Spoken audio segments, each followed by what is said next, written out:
Welcome to Kenton's videos. Enjoy the video. In this video, I will explain how to use Framer templates.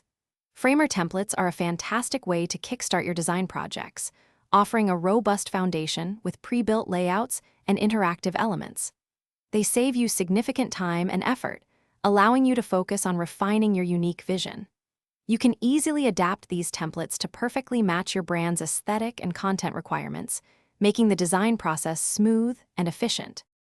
To begin, navigate to the Framer template gallery, which offers a wide array of choices for various project types.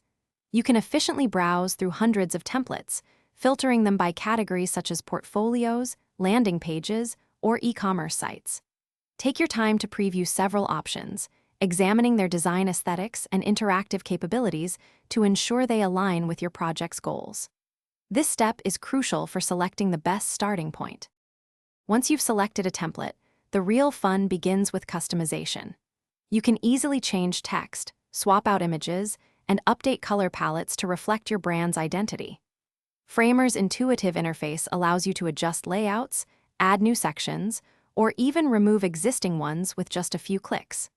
Dive into the design tools to fine-tune details, ensuring every element perfectly aligns with your creative vision and project requirements. After customizing your template, publishing your project is straightforward. Framer allows you to publish your site with a custom domain in just a few moments, making it accessible to your audience. You can then easily share the live site with clients, team members, or the public. Framer automatically takes care of all the hosting and performance optimization, ensuring your site loads quickly and runs smoothly for everyone, everywhere. Thanks for watching. Consider subscribing if we helped you.